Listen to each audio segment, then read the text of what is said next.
Welcome to For the Love of Books, That Didn't Happen in the Book, a podcast by Lanarkshire Libraries.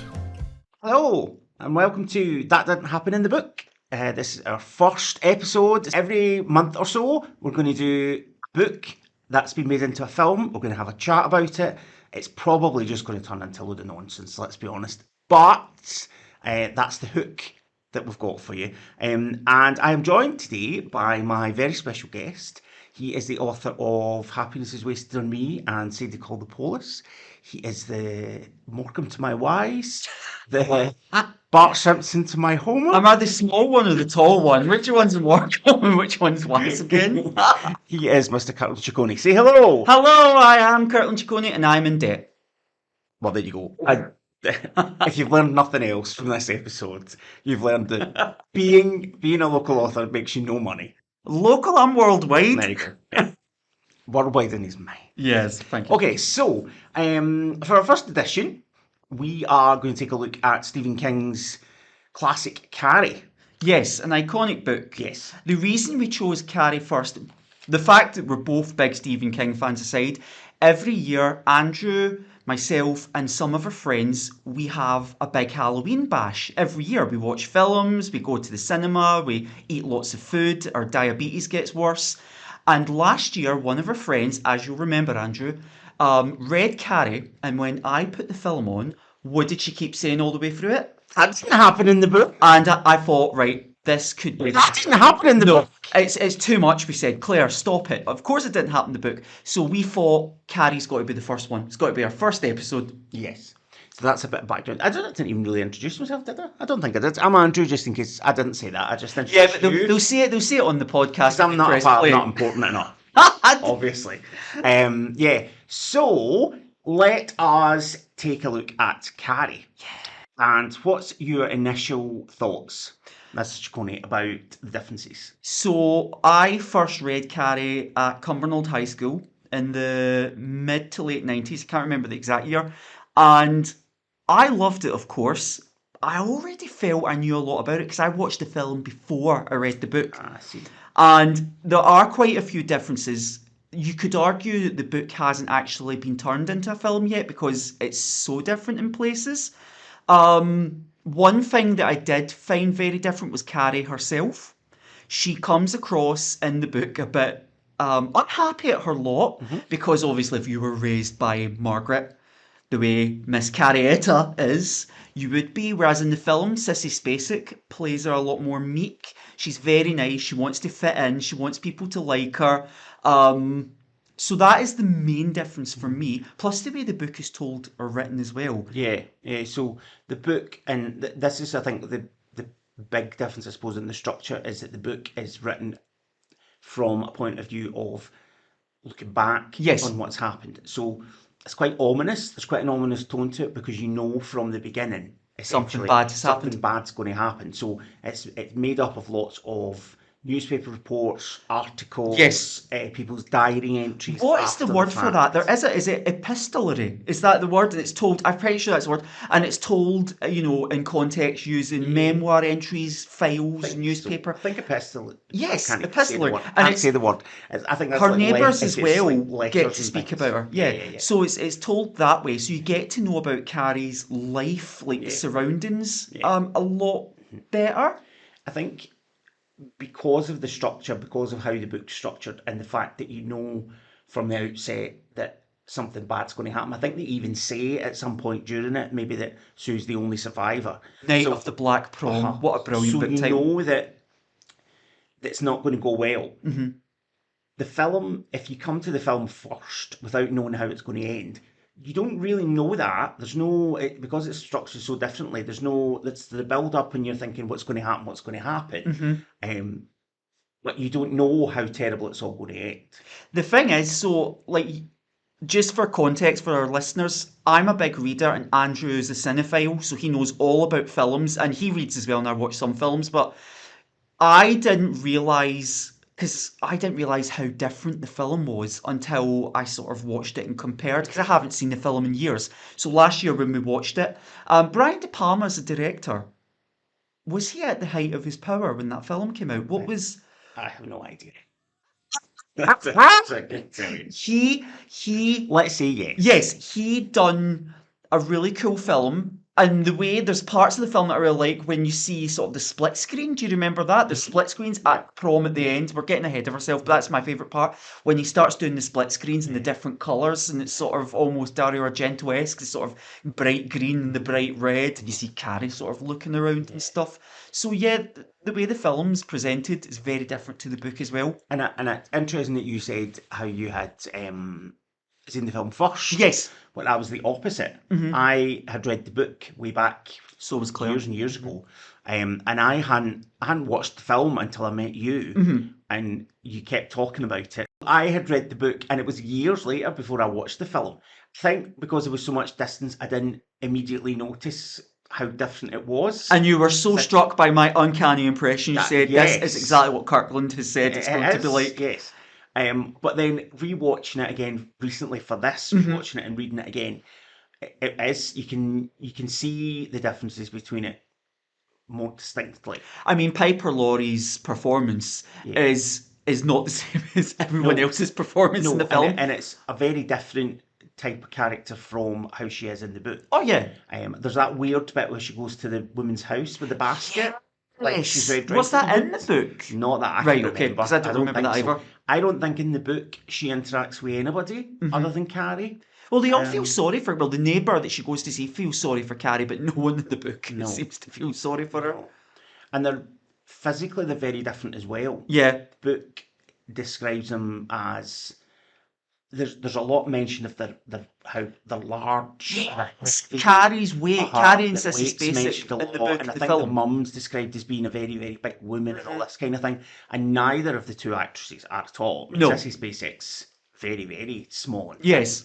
So that's a choice. Big difference right away. But then Piper Laurie's performance, it's so over the top, and the rest of the film downplays itself. It's very serious and it treats its subject very seriously. I don't know if she thought she was in a comedy or something. It's so camp. It's like drag queens would just love Piper Laurie as Margaret. But I always thought she was just so fabulous. You know, when I watched it as a child, I just thought not Carrie, her mum was my favourite character in the film, even though in the book you absolutely despise her. She's so horrible. Stephen King has a brilliant way of making you hate his villains. He does a good, realistic and over the top hateful villain. And that's one of his skills. But also, can I just add, Andrew, in the book, when I first read the book back at high school, I felt like a lot of what I was reading in it I'd read before in other books, but it's because that a lot of those authors went back and ripped Stephen King off. Yeah. You know, a lot of the familiarity of Carrie, while I was reading it for the first time, I've encountered years later in a lot of other books before I read Carrie. It's a testament to his influence. I think as well, Stephen King, particularly as he's gone on in his career, has tended to at times his books become quite long and quite wieldy. And Carrie is very short. It's very short. It's, you know, the prose is very kind of spare. Yeah. And it lends itself well to a film. Possibly, I mean, we will discuss shortly that Stephen King's books don't necessarily translate well to cinema and TV. Not always. But I think the length of Carrie and the fact that it doesn't need a lot of editing, really. I mean, the basic storyline's the same, although there's changes to the characters and there's changes to how it's structured. Yeah. The plot itself is pretty faithful. Yes. And there's scenes in the book that are faithful. It's just told in a more simple way, because like I said earlier, I don't think you could directly adapt the way the book is into film, because how would you tell that film? How would you show that on screen, all the book entries and all the new stuff? And it would just be too difficult. So I think Brian De Palma done a really good job, even though Claire was mortified and scandalised at how different it was. I always remember the bit that makes me go, what? Is that bit where they go like shopping? The boys just shop. Oh god, one of them's wearing a t-shirt as well. One of them's wearing like one of those t-shirts that's got like a bow tie on it, like a tuxedo t-shirt. And also there's the Tommy, the main sort of male teen character, and he's got that perm. Like only in the 70s could a perm be worn by a jock and all the girls could fancy him. But I wondered if those scenes, them getting, going to buy outfits, and even the scene where Carrie's mum goes to speak to the neighbour and all that kind of thing, whether they're included partly to lighten it slightly. And also to show these other people have lives of their own outside of Carrie, even though Carrie's going to be the centre point of what happens afterwards. I think as well, let's talk about Sue Snell for a moment. Sue Snell's the other character in the book who you really get to know. And she feels so bad about what happens to Carrie in the shower that she sets up this elaborate plan to get her boyfriend to take Carrie to the prom. Big mistake, shows that being nice and doing good things doesn't always pay. And then she survives, and she's the lone survivor of the night of the Black Prom, everything that happens.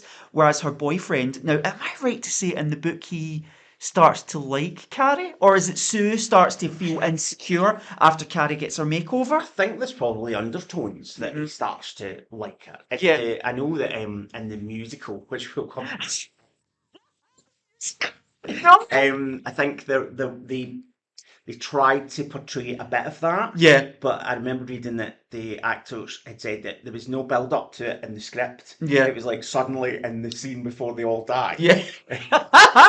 And the actors were going, how do we play this? Where did this come from? There's been we've just got to pretend that he's in love with her in one scene. They need to read the book. They need to go back to the source material. Yes. But yeah, I think it's a successful adaptation. For all we use. Well, let's take a look then generally at Stephen King books. So right now, Salem's Lot apparently is going straight to streaming, which I think is crazy because people would go to the cinema to see a Stephen King vampire film. I know he didn't like The Shining, infamously hated it, which funnily enough, let's talk about our friend again, Claire, loved the film, absolutely loved it, but she loved the book as well. Now this is the funny thing. Who was it? I think it was another friend who said she read The Shining and she didn't find it scary, and yet she got nightmares afterwards. She started to have nightmares about the book. So The Shining's one. What else? The Tommyknockers. Oh, the Tommyknockers. Yes. So, we just to give people an idea why we're laughing. We recorded a pilot of this a few weeks ago just to see how it got on with. And the conversation went like this. I said something along the lines of, Stephen King's film adaptations weren't necessarily universally good or something, and you said, oh yes, but some of them are very good, and I said yes, and some of them were the Tommyknockers. Yes, because it's terrible. But it was a TV movie, and it's got that 90s feel. I can always sort of spot when a TV show, what decade it came from. Episodes of Murder, She Wrote, some look 80s, some look 90s. The Tommyknockers look it's the very cast 90s as well. Yeah, it's Mark Helgenberg or whatever her name is. Yes, CSI and Jimmy Smits. Jimmy Smits, which led us into whatever happened to Jimmy Smits' career. Well, I didn't know anything had happened, but you educated me. Well, I didn't even really know because when we spoke about this previously, I had said, well, he did NYPD Blue. You had no idea. I thought that was before the Tommyknockers. No. So he replaced David Caruso. Make like David Caruso's career, Ike! Whatever happened to David Caruso? Who knows? And so he replaced him, and then he was killed off, and you said to me, who replaced him? And I said, Ricky Schroeder, and then Zach off Saved by the Bell. Oh my So that was Jimmy Lord. Smits's. And other than that, we couldn't really think of anything that he had done.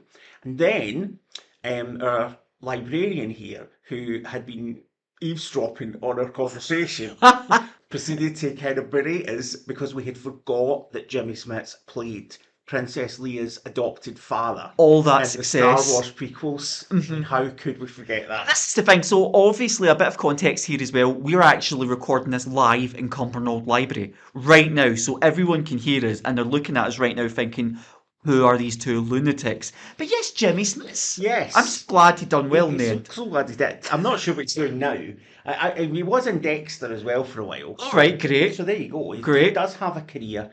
We apologise, Lindsay, for suggesting the last time that Jimmy Smits did nothing. There you go. That's my public service announcement. Other adaptations, It, Part 1 and Part 2, which we both enjoyed. We went to the cinema. So nobody will be able to see this apart from me. Oh my lord. But I will describe it to you.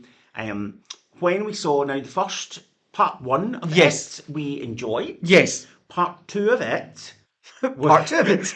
Part 2 of it consisted of lots of scenes of... adult actors portraying younger versions of themselves, Yes. and they would walk into the room with the younger version, the actor playing it, and just look at Yes. distance, and then a flashback. Go too far.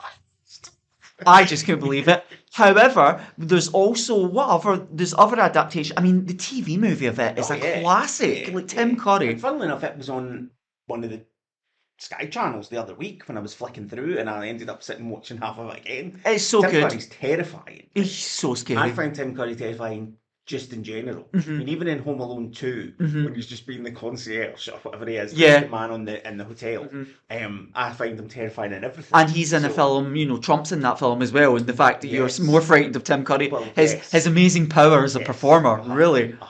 But yeah, and I think my way into Stephen King, I suppose, was The Stand. Oh, really? The book or the TV movie? Well, the TV movie, really, the original miniseries. You'd still be reading the book now if you started it back in the 90s. It was like 10 hours. Now we wouldn't call it a miniseries. We would call that just like a series. Yeah. That's what everything is now. But I remember the miniseries being on Sky One. I'm talking sort of mid to late 90s here. And at the time, I was doing 6-year studies English, and our teacher, we were doing Pride and Prejudice as part of the course, and our teacher said to us, there's a fantastic, I don't really know whether I want to do an Irish accent, because I feel like that's mocking her. I won't. She said, there's a new version of Pride and Prejudice going to be on TV on Sunday night, and I want everybody to watch it so we can talk about it next week. And of course, this was the famous now Colin Firth Pride and Prejudice. So the first episode was on BBC One, 9 o'clock on the Sunday night, at the same time as the first sort of 2-hour part of it. No, not it, of The Stand, the miniseries. And obviously, I didn't watch Pride and Prejudice. Oh, of course not. Obviously not. But what I didn't realise when we came into the class the next time, that all of us had watched The Stand. Oh dear. And none of us had watched Pride and Prejudice. The teacher wasn't happy. Well, I mean, not happy. I wanted to do at high school in Scotland. You have something called the RPR, which is you've got to write a really good quality essay about a novel or a few novels, and I wanted to go for a Stephen King novel and write about it. Actually, it might have been Carrie. And I was going to do a thing about, creepy teenagers and horror fiction. The Midwich Cuckoos were going to be there, Lord of the Flies, and my teacher said, quote, No, Kirkland, we want books of literary merit. But this is the thing about Stephen King books. Stephen King comes into fashion and then maybe goes out of fashion and then comes back in. And right now, I think because of the It films, he's back in. And people can really appreciate how amazing he is. Something else that I want to tell us before we go back to talk about Carrie. After the pandemic, one of the first events that we went to with our friends, if you remember, was to see Stephen King at Bloody Scotland. And he was marvellous. He appeared on the screen, and I just remember feeling so happy that we were able to get out, and I wasn't scared anymore of this stupid virus, and we were sitting in a live audience watching Stephen King on the big screen, and I was so grateful. Because I mean, it was like a live Q&A. Yes, to explain that, it wasn't like just Stephen King on a screen. He didn't just appear in our dreams. He was being interviewed. There was a guy there, wasn't there? The guy was interviewing him on the screen. Yes, and it was live. It was like by Zoom. Was it Linwood Barclay? Yes, Linwood Barclay as well. Yeah. And it was quite cool to see him. I was so grateful. It was like I felt alive for the first time in like 7 months or something. It was all because we got to see Stephen King. That's right. And ironically, in the pandemic, was when they had just released the new updated miniseries of The Star. He's always relevant. This is the thing. We're talking about fashions coming in, going out of fashion like all authors do. But I always feel that Stephen King is always relevant. He's always ahead of the curve. Sometimes too ahead of the curve. He writes about, zombies on mobile phones and things. And, I think that's very relevant. He gets it. He always gets it. Pet Sematary, the scariest book ever, which I think is the scariest novel for me personally. Pet Sematary, that's on the big screen. It done really, really well. But here's an interesting thing. They keep remaking these things. So they've had, because we had Pet Sematary, and then they did Pet Sematary 2 with, I want to say, Edward Furlong.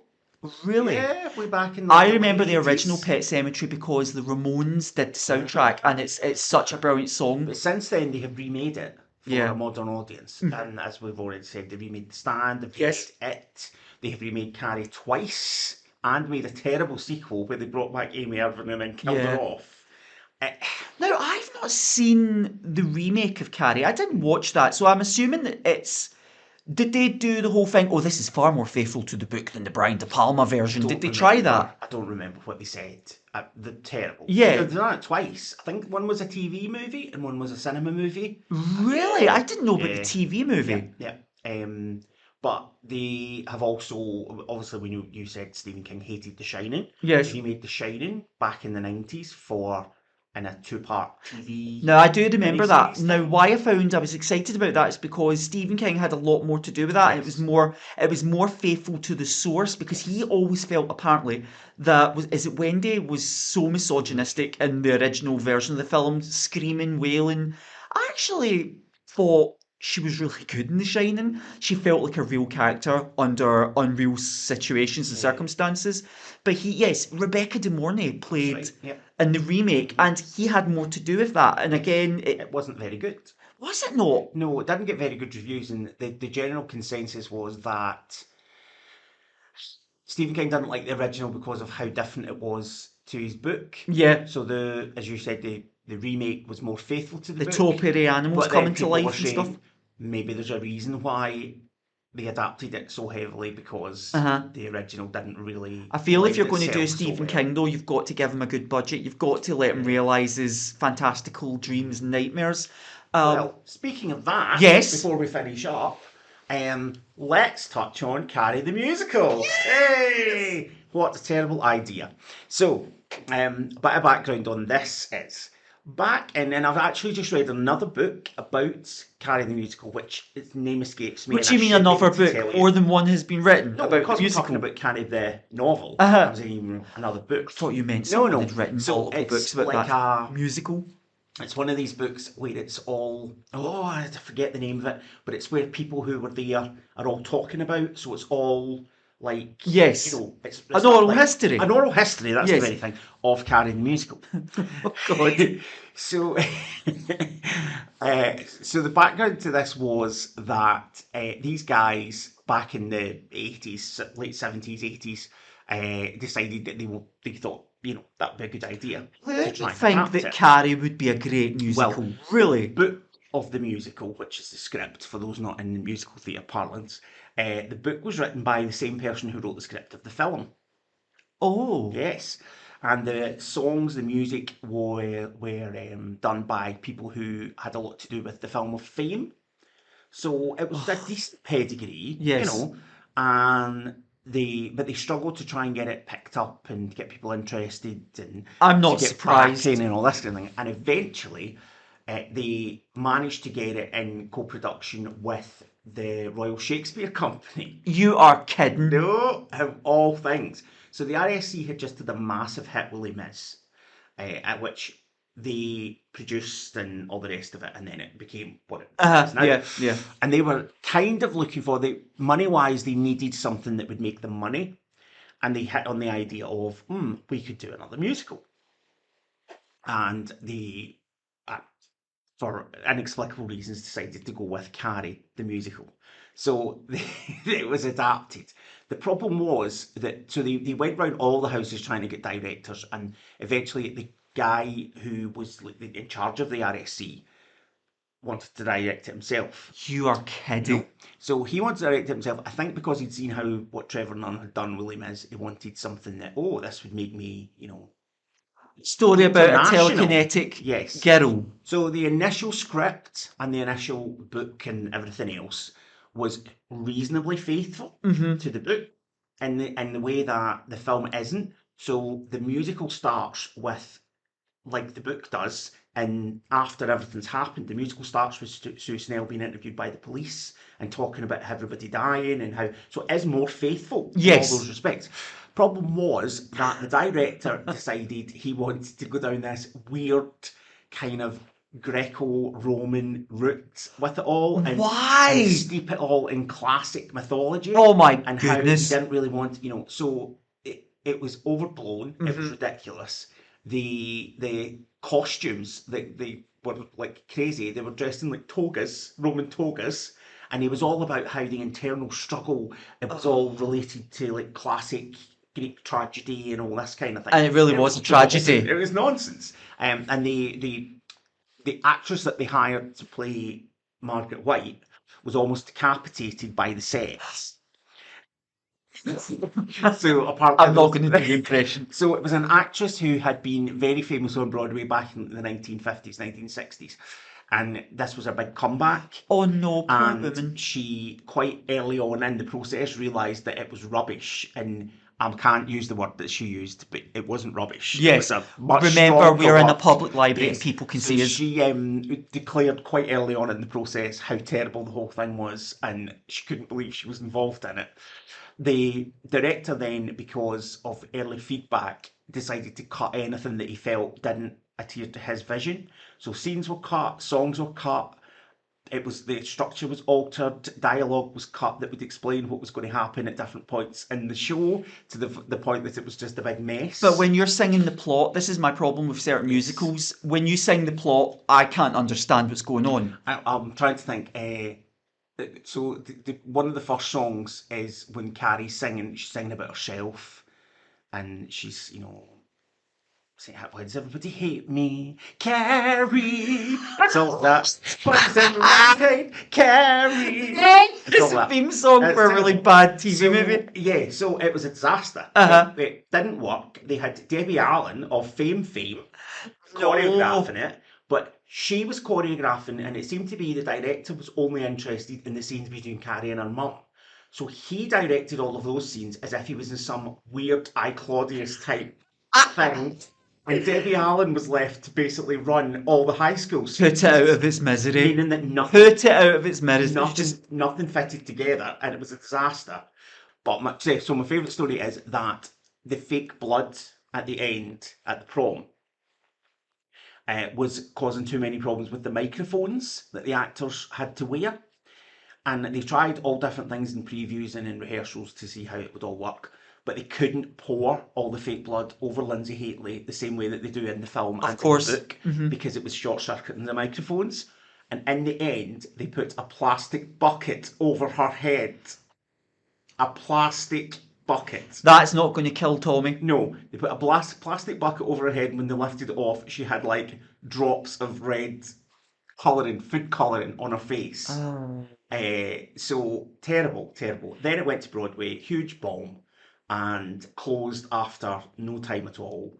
And for years since then, it's been a byword of terrible stinker. There's even a book called Not Since Carrie, A History of Broadway Flops. I mean, this is the thing. Can you imagine being a family and you want to go out to the theatre and you want to go and see a musical, and your mum says, let's go and see Carrie, and the first scene is Sue Snell in the police office talking about how everyone died. So I don't think that, from what I can remember, I don't think that happened in the original version, because No. I think that was one of the scenes that was cut.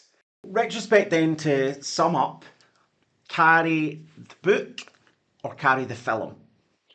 I'm going to be controversial and say both, but for totally different reasons.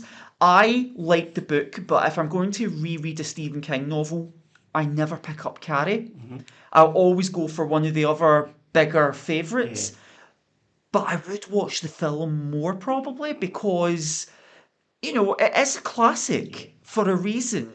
Brian De Palma, as I said earlier, at the full height of his powers, and I think it endures. It looks good. And if you are a fan of ridiculous performances, you've got, Piper Laurie being so over the top. That is the part of it I love the most. But I also give props to Sissy Spacek, who plays that with such conviction and such heart. And see when she gets that bucket flung at her or dropped on her, you really feel it. The way she's standing there just with her hands, with that look of shock on her face, you want to go and get those horrible bullies and smack them. The film kind of transcended, really. Yes. Transcended the book, and the film became something of itself. Yes. That image of her with the blood dripping out of the hand coming out of the rest of it. The Shining Iconic film in and the cinema book. now. whereas people wouldn't necessarily even know that it was based on a book. And I think you're right. I think that I enjoy the book, but it wouldn't be my first choice No. to go back and reread No. Stephen King. Because it's an author at the start of his career. Yeah. He is finding his way forward. And it goes back to what I said earlier. I've read so many books that feel like Stephen King that when I read Carrie, it felt like he'd ripped off other people when it was the other way about. It's them that have ripped him off. But his style, I've done it as well. I mean, who hasn't ripped off Stephen King? But his style is so embedded in popular literature that you can detect it anywhere. And Carrie is one of those books that you see over and over again. People copying that style to have their own book. You know. So there we go. Carrie. Read the book. Yes. Enjoy the book. Watch the film. And Don't go to the musical. Well, no. Not that they'll have a chance. Avoid the musical and don't see Carrie 2. Lessons we've learned today. I mean, they're important lessons. Yes, life lessons. Our next podcast, Yes. our next episode, would you like to tell them what the plan is for the next time? Can you remember? Well, I've actually got a pad of paper here, so I don't need to remember because I've got it all written down. So the next episode is going to be very close to Mr. Ciccone's heart. Yes, we're doing Agatha Christie's Murder on the Orient Express. And now the question is, which we actually haven't discussed this hasn't come up. Albert Finney film, Kenneth Branagh film. Oh, let's do both. Let's do both. Right. Because I have so much to say about Yes. both, and I am such an Agatha Christie fan. We could try and fit in the Sushi Poirot episodes. Oh, he'll get mentioned anyway. No, it's not that. He'll get mentioned anyway, regardless, because he's my favourite Poirot. We would love if you were able to tell us whether you've enjoyed our podcast. However, I don't know how they would do that. Well, I've got like my official social media, so you come to that, or you can comment North Lanarkshire and you Council's can social let media. us know if you've enjoyed it, or if you've got any ideas of what you would like us to talk about in a future episode, and all these books that we've mentioned are available at your local library. Yes. And yeah, I think that's probably about us for now. You have officially survived episode 1 of That Didn't Happen in the Book, and I am still in debt. And on that, see you next time.